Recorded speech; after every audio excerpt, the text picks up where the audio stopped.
September 12, 1942. A narrow ridge on Guadalcanal, barely 1,000 yards long, running parallel to a river the Marines called the Lunga. The place had 3 names: Edson's Ridge, Bloody Ridge, Raiders Ridge. It would earn all of them.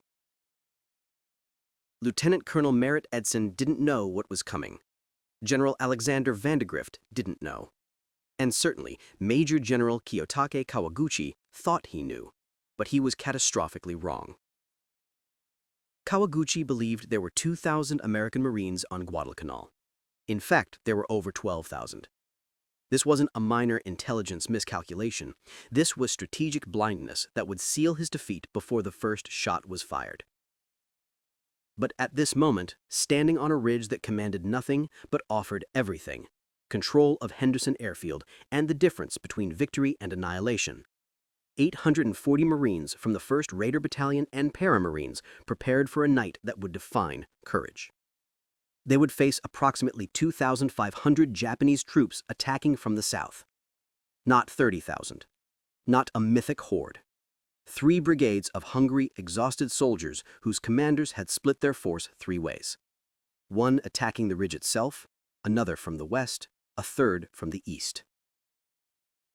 At 21:20 on September 12th, Japanese cruiser Sendai and 3 destroyers opened fire. The ridge lit up under the searchlight's glare. For 20 minutes, the Japanese Navy hammered the perimeter. Then silence. Edson and his raiders knew what the bombardment meant. The main assault would come at dark. What they didn't know was that one faulty firing pin would become the difference between a Marine victory and a Japanese breakthrough that could have changed the entire Pacific War. This is what actually happened when an outnumbered force held impossible ground. Tasimboko Raid, September 8th. 813 Marines, USS McKean and USS Manly, captured documents, supply depot discovery, Japanese panic response, intelligence about 3,000 troops planning attack, destroyed supplies and ammunition, Edson Thomas defensive positioning confidence. 4 days earlier, Edson had already rewritten the script. On September 8, 1942, 05:20 in the morning, 813 Marines climbed into landing craft aboard 2 destroyer transports, USS McKean and USS Manly. Their target, Tasimboko, the Japanese supply base 17 miles east of the American perimeter. The Japanese saw the landing craft approaching and believed an invasion was underway. They panicked. They retreated. They left behind everything. Kawaguchi's main supply depot sat waiting. The Marines moved through it like archaeologists discovering a tomb. Food stockpiles, ammunition caches, medical supplies. But more valuable than any of it, Japanese documents, written plans, the attack schedule, troop strengths, Kawaguchi's operational orders. The documents told Edson and Colonel Gerald Thomas what Japanese intelligence had failed to tell Kawaguchi. Quote, at least 3,000 Japanese troops were on Guadalcanal and apparently planning an attack. End quote. The Marines destroyed what they couldn't carry and returned by 1730. In 9 hours and 10 minutes, they had accomplished something that typically took weeks of reconnaissance. They'd learned precisely where the Japanese would attack and when. This wasn't fortune. It was the opposite of fortune. For the Japanese, their own plans, captured and in the hands of a Marine lieutenant colonel who would spend the next 4 days positioning 840 men on the exact defensive ground where 2,500 Japanese soldiers would assault them. Every Japanese approach would meet Marines who weren't guessing. They were waiting. They knew the terrain. They knew the timing. They'd chosen the ground. Edson and Thomas recommended to Vandegrift that the ridge south of Henderson Field was the most likely avenue of Japanese advance. Thomas made the case for reinforcing Edson's position. On September 11th, Edson moved his raiders and paramarines onto that ridge. What the Japanese saw as tactical opportunity, a lightly defended perimeter, was actually a trap. Not because it was manned heavily, but because it was manned intelligently, by men who had read the enemy's own plans. First night, September 12th, 13th. Japanese attacked in scattered groups, jungle terrain confusion, Japanese commander communication failures, 12 Marines died first night, Japanese forces disorganized assault, darkness and terrain as weapons against Japan, Marines held positions, fog of war conditions. Darkness doesn't favor the organized. It favors whoever knows the ground. The Japanese came at night, as Edson predicted, but the jungle worked against them in ways Kawaguchi hadn't anticipated. 3 battalions were supposed to coordinate a triple envelopment, attack from south, east, and west simultaneously. Instead, they became separated, confused, lost.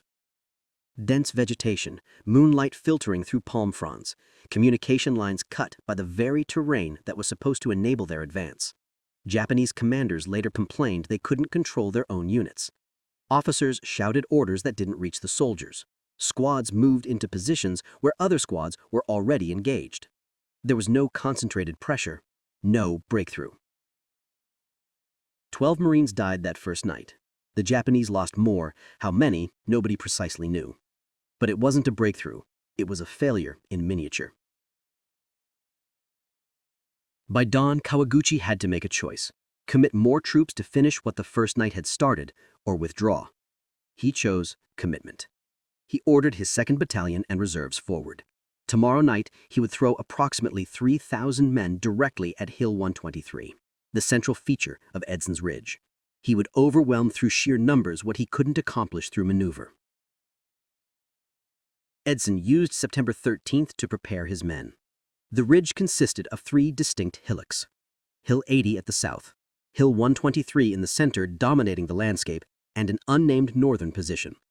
Every defender knew their sector. Every man knew his counterattack point. Every ammunition cache had been positioned for exactly this kind of sustained assault. The first night was Japanese confusion. Tomorrow night would be Japanese desperation. Vandegrift initially refused ridge reinforcement, believed coastal attack more likely. Gerald Thomas convinced him. Vandegrift later admission of doubts, only time in campaign. Near loss of confidence during battle, consequences if Japanese succeeded, Henderson Field captured, air superiority lost, strategic calculus shifted. Desperation versus confidence contrast. Not every commander understands what they're risking until it's almost too late. Vandegrift had commanded the Guadalcanal operation since August 7. 3 months of combat. 3 months of learning that intelligence reports were often wrong, that Japanese actions defied prediction, that the difference between victory and catastrophe was sometimes a single decision made in 30 seconds. When Edson proposed placing his raiders on the ridge, Vandegrift hesitated. The general believed the main Japanese assault would come along the coast, a frontal push up the beaches toward the perimeter. The ridge seemed like secondary terrain. Edson was using it to rest his troops from recent raids, Vandegrift thought. A defensive position, sure, but not the position. Colonel Gerald Thomas, Vandegrift's operations officer, had to convince him otherwise. Thomas understood something Vandegrift didn't yet. The ridge commanded approach routes. Japanese soldiers moving inland to outflank Henderson Field would have to cross or go around that ridge. Defensive ground, yes, but decisive ground. On September 11th, Vandegrift authorized the deployment. What Vandegrift didn't anticipate, what no one could predict, was how close the second night would come to breaking.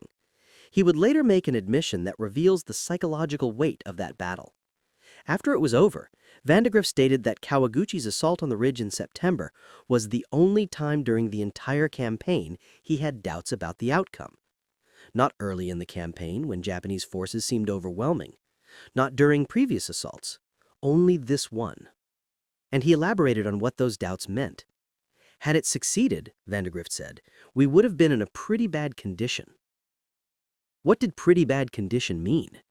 Henderson Field in enemy hands. The Cactus Air Force, those critical American fighters, homeless. Allied air superiority over the Solomon Islands, gone. The strategic calculus of the Pacific War fundamentally altered. Vandegrift understood. This wasn't a tactical skirmish. This was a moment when the entire war could have pivoted. Second night, September 13-14, approximately 3,000 Japanese committed main assault. Hill 123 primarily targeted. Initial Japanese success overrunning right flank. False poison gas rumors sparked panic. Marines yelling about poison gas mask losses in combat. Retreat toward airfield, withdraw repeated in darkness. Full rout nearly commenced. Kenneth Bailey's intervention, severe head wound but remained standing. Vivid language rallied troops. Bailey carried ammunition under fire. Psychological collapse averted. Moment of crisis, choice between victory and disaster. Sometimes a battle is won not by better tactics or more firepower, but by one man's voice cutting through terror. The second night started differently. Kawaguchi had learned from the first night's chaos. His main assault came concentrated, directed at Hill 123. Approximately 3,000 troops organized into coordinated attack waves, pressing inland through darkness and small arms fire. For a moment, it worked. The Japanese overran parts of the Marine right flank. Chaos erupted. Marines retreated, repositioning frantically in the dark. And in the chaos, someone yelled that the Japanese were attacking with poison gas. The word spread like infection through the darkness. Gas! Gas! Marines who had lost their masks in earlier combat panicked. They began running. Not tactical withdrawal.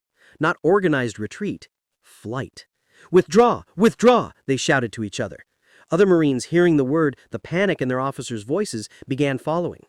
By their own accounts, the Marines were seconds away from a full rout. The defensive line was collapsing. If the panic reached critical mass, if the rout became complete, Kawaguchi's 3,000 would pour through the gap and sweep toward Henderson Field. But Major Kenneth Bailey appeared. He was a staff officer, not a frontline platoon commander.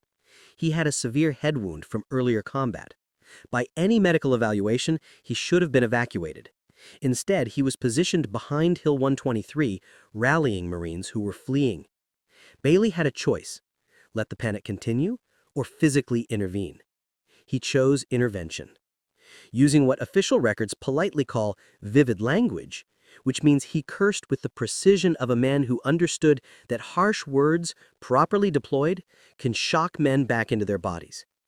Bailey and other officers began herding Marines back into position, not asking them to return, physically moving them, pushing them back toward the line. Then Bailey did something extraordinary.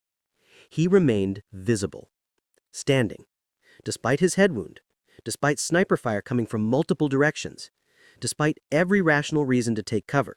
He stayed exposed because his men needed to see him, needed to know that someone wasn't afraid, wasn't running. The panic stopped. The rout never fully materialized. The Marines, seeing Bailey standing, hearing his voice, began returning to their positions. The psychological collapse that had almost shattered the defense was arrested by one officer's refusal to retreat. Within hours, Bailey would be officially recognized for his heroism. But in that moment, he was simply a man who understood that sometimes holding ground isn't about firepower, it's about presence. Japanese hoisted 75mm regimental gun to Hill 80, specific targeting of Hill 123 Marines. Direct fire capability advantage, faulty firing pin disabled weapon, rendered inoperable before any shots. Could have turned the tide, historical assessment. Japanese bayonet charge response, 320 men from 2 companies. Marines critically low on ammunition, grenades, 1 to 2 per Marine. Horseshoe defensive line around Hill 123. Breakthrough possible if the gun fired. Henderson Field threatened. Tactical pivot point. Manufacturing defect prevented catastrophic American defeat. Wars are often decided by what doesn't happen rather than what does. Major Maso Tamura's 2nd Battalion faced the most direct challenge: take Hill 123 and break the Marine defensive line. Tamura understood that firepower would be essential. He couldn't rely on bayonets alone against entrenched defenders. So his men, working through the night of September 13-14, did something extraordinary. They hauled a 75mm regimental gun up the slopes of Hill 80 and positioned it to fire directly downslope at the Marines clustered on Hill 123. On paper, it should have been devastating. That gun could fire 800-kilogram shells. It could have torn apart the horseshoe-shaped defensive perimeter around Hill 123. It could have created the gap that infantry could pour through. But the gun had a faulty firing pin. The weapon was rendered inoperable before any shots could be fired. Historical records don't shy from the counterfactual. Had the gun fired even a few effective volleys, it would have broken the defensive line. Japanese infantry could have exploited the gap. Marines already critically low on ammunition, each man had only 1 or 2 grenades remaining, would have been unable to mount organized counterattacks. Instead, Tamura's men had to attack without that advantage. What followed was slaughter by firepower. At approximately 2200, when Tamura's 320 men from 2 companies prepared their assault on Hill 80, Marine observers spotted the preparation. They called in artillery. 12 105mm howitzers opened fire at Tamura's position. The Japanese response was almost defiant. They charged with fixed bayonets directly into Marine firepower. 300 men against entrenched positions, artillery, machine guns, and riflemen with clear fields of fire in the pre-dawn darkness. A captured Japanese soldier would later provide the casualty assessment. Quote, "My unit was annihilated by the Marine artillery fire. Only 10% of my company survived." End quote. 90% casualty rate. 300 attackers reduced to 30 effective soldiers, still charging, still dying. The faulty firing pin, a manufacturing defect that no one planned, no one anticipated, became the pivot point where physics and chance intersected with history. One small part, working instead of failing, might have changed everything. LT Colonel James J. Keating commanded artillery, 4 direct support howitzers, 12 additional coordinated 105mm guns. Marine observers spotted Japanese preparations. Precise timing of artillery barrage 2200 timeframe. Annihilated entire companies. Prisoner assessment. Captain William J. McKinnon, quote, about rain-like assault continuation. Repeated waves of attackers. Industrial-scale firepower differential. True margin of victory identified. Second night's assault broken by sustained barrage. Sometimes, the most important weapon on a battlefield is heard but not seen. Artillery rarely appears in the personal narratives of combat. There are no individual stories about the 105mm howitzer crews, no Medal of Honor citations for the men calculating firing solutions. But at Edson's Ridge, artillery wasn't supporting infantry, it was replacing it. Lieutenant Colonel James J. Keating commanded the artillery support. 4 guns positioned for direct fire onto the ridge. 12 more coordinated their fire from positions deeper in the American perimeter. Together, they created something mathematical, fields of overlapping fire that no infantry unit could cross and survive. When Japanese Major Masao Tamura's battalion prepared their assault on Hill 80 during the second night, Marine observers weren't guessing at what would happen next. They'd watched the Japanese organize. They'd seen the attack formations. They'd called in the coordinates. At 2200, when Tamura's men moved forward, the artillery was already waiting. A captured Japanese soldier provided the clinical assessment afterward. Quote, "My unit was annihilated by the Marine artillery fire." End quote. The mathematics of that statement. Approximately 320 men attacking into 12 guns firing coordinated barrages.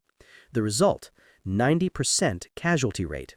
The 10% who survived weren't counterattacking. They were still trying to advance, still dying in the darkness under the weight of sustained, accurate artillery fire.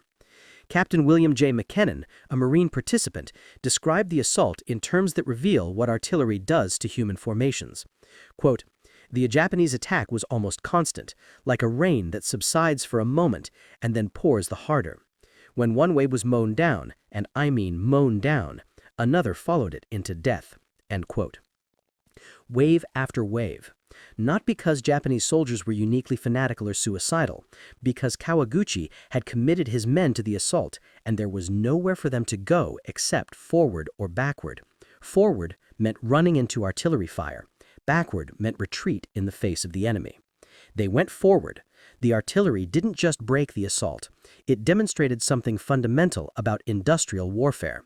Trained soldiers, with the right equipment, coordinating across a unified command structure, create a firepower advantage that courage alone cannot overcome. The Japanese soldiers charging up Hill 80 had courage. They lacked firepower, ammunition supplies, and a way to suppress the artillerymen. The Marines had all 3 advantages. Marines running critically low ammunition grenades. Officers and NCOs carried resupply under fire to Hill 123. Deliberate exposure to sniper fire for ammunition delivery. Japanese supply line collapse context. Tokyo Express fast destroyer runs limitations. Light supplies only, no heavy equipment, artillery, or adequate food. Japanese Kokuwaso Battalion paused mid-assault to eat captured American C and K rations. Japanese had not eaten adequately for a couple of days. American logistics advantage through naval superiority. Contrast between military logistical efficiency. Japanese post-battle withdrawal march, 6 miles, difficult terrain. Exhausted and hungry soldiers abandoned equipment, rifles. Kuma Battalion lost 3 weeks jungle, starved nearly to death. There's a moment in every war when logistics becomes the decisive factor. The Marines on Hill 123 were running out of ammunition. Each defender had only 1 or 2 grenades remaining. Bullets were rationed. The American position was holding not because resources were abundant, but because men were willing to die rather than retreat. But officers and men from other units, including Major Bailey, began moving through fire to resupply Hill 123. They deliberately exposed themselves to Japanese sniper fire. They crossed open ground where bullets found them. They carried ammunition boxes and grenade pouches to men who were almost out of ammunition. This wasn't what was supposed to happen.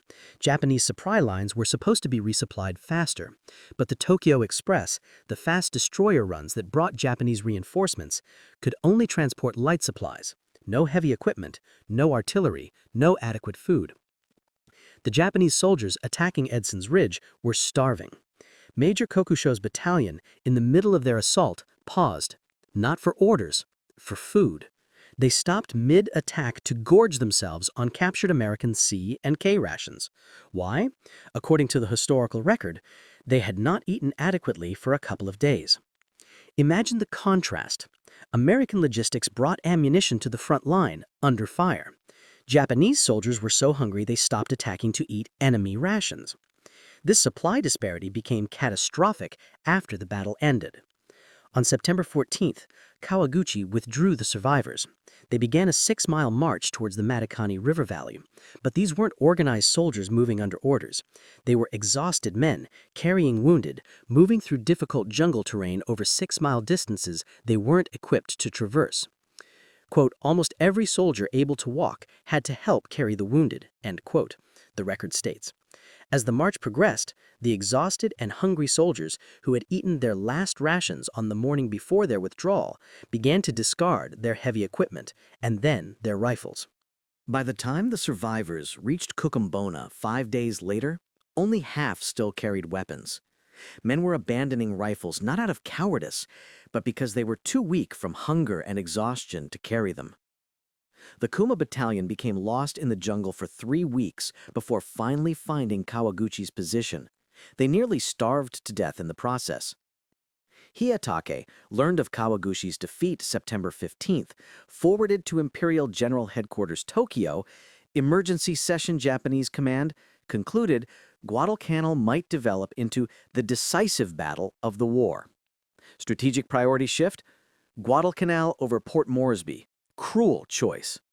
Hiyatake ordered New Guinea troops withdraw 30 miles from Port Moresby objective. Kokoda track offensive abandoned. Japanese never restarted Port Moresby Drive. Cascade effect: regional strategic failure. Campaign-wide context: August 7 to February 8, 1943. Tenarue First Offensive. Henderson Field Offensive late October, even more decisive defeat. Final campaign casualties: Japan 24,000, 14,800 combat, plus 10,000 to 15,000 disease or starvation. Americans 1,600 KIA, plus 4,200 wounded. Defeat taught Pacific strategy. Japan was defeated on the ground for the first time. Strategic consequences throughout the theater. Defeats echo further than victories. September 15, 1942. General Harukichi Hiyatake, commanding Japanese forces from Rabaul, learned that Kawaguchi's assault on Edson's Ridge had failed. 2 nights of battle, approximately 830 Japanese killed. The American position still held. Hiyatake forwarded this intelligence to Imperial General Headquarters in Tokyo. What happened next reveals how tactical failures cascade into strategic transformations. In an emergency session, the top Japanese Army and Navy command staffs reached a conclusion that would reshape Japanese strategy across the entire Pacific. Guadalcanal might develop into the decisive battle of the war. Not a battle, the decisive battle. The entire war distilled into one island. This meant Hiyatake had to make a choice that contradicted everything previous strategic planning had assumed. Japan was simultaneously fighting in New Guinea, pushing toward Port Moresby. Japanese troops on the Kokoda track were within 30 miles of their objective. Victory in New Guinea seemed possible. But if Guadalcanal was the decisive battle, resources had to flow there. Hiyatake ordered the impossible: withdraw troops from New Guinea. The soldiers within 30 miles of Port Moresby received orders to stand down and prepare for potential redeployment to Guadalcanal. The Japanese never restarted their drive toward Port Moresby. The momentum was lost. The strategic opportunity evaporated. What began as a local decision, Kawaguchi's assault failing at a ridge on Guadalcanal, became a cascade that abandoned the New Guinea offensive entirely. The Guadalcanal campaign became a 6-month attrition war instead of a quick seizure of strategic territory.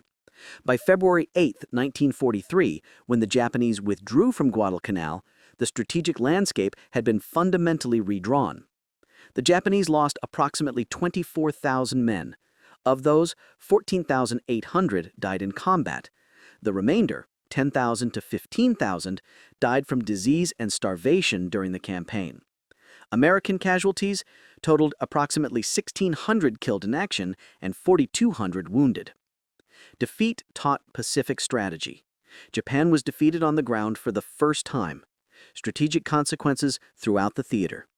In the afternoon, September 13th, before the second night's assault, Edson stepped on a grenade box and addressed exhausted troops.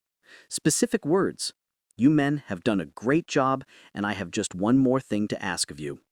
Hold out just one more night. I know we've been without sleep long time. We expect another attack from them tonight, and they may come through here. I have every reason to believe that we will have reliefs here for all of us in the morning." His speech raised the spirits, the historical assessment, prepared mentally for the coming assault.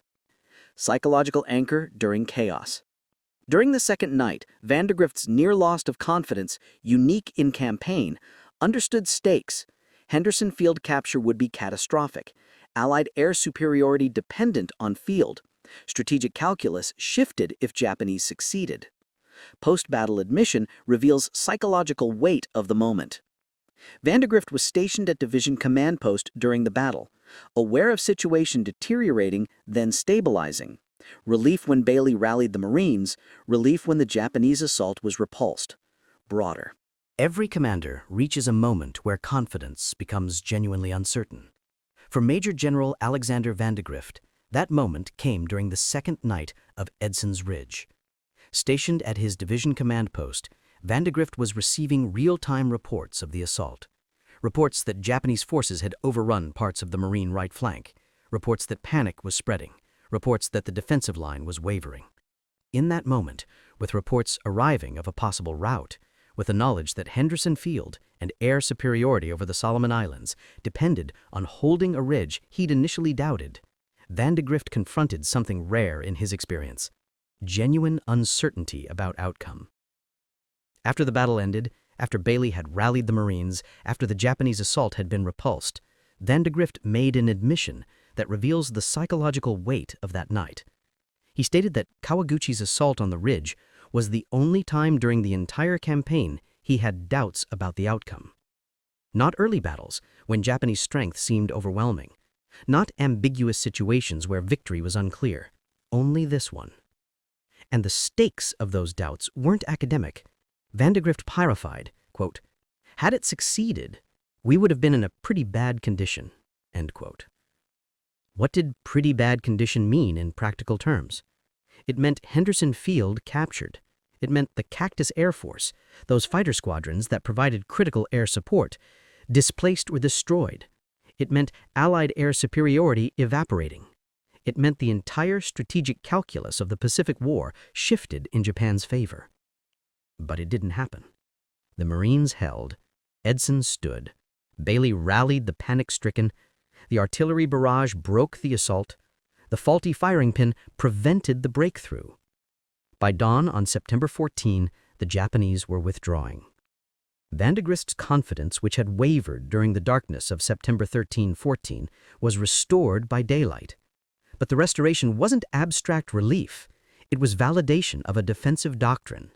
It was proof that well-positioned Marines with good leadership could repel even coordinated Japanese assaults. That proof would reshape thinking in Pacific Command, and it would define how Vandegrift thought about future engagements for the remainder of the campaign. Edson's Ridge, not ancient history, part of Marine institutional identity, Marine Corps Recruit Depot, San Diego, the Crucible, final exam, 54-hour training, the Reaper Mountain, 700-foot climb, peak location, Edson's Medal of Honor citation displayed, recruits' Reed citation. They are addressed about what it means, what Edson's leadership meant, what holding ground meant, what the difference between panic and presence meant. Then, at that moment, standing at the peak of the mountain they've just climbed, at the physical and mental limit of their endurance, they are awarded their Eagle, Globe, and Anchor emblems by their senior drill instructors. This isn't coincidental placement. This is institutional memory preserved through ritual. A battle fought in September 1942, a ridge on Guadalcanal, 840 Marines, approximately 2,500 Japanese attackers, 2 nights of assault, 1 faulty firing pin that became the difference between victory and catastrophe, continues to define what it means to become a Marine in 2025. When recruits read Edson's citation at that moment of transformation, they aren't reading history, they're reading a definition of themselves, what they're being asked to become, what the tradition they're joining requires. That's the legacy that battles create when they're truly decisive, not because they determine territory or strategic position, though they do that, but because they establish a standard that echoes through an institution's identity for generations. Edson's Ridge became the moment when leadership, courage, presence, and will met and triumphed. And that moment, preserved in ritual and citation, continues to shape young Marines' understanding of what they're becoming when they put on the uniform.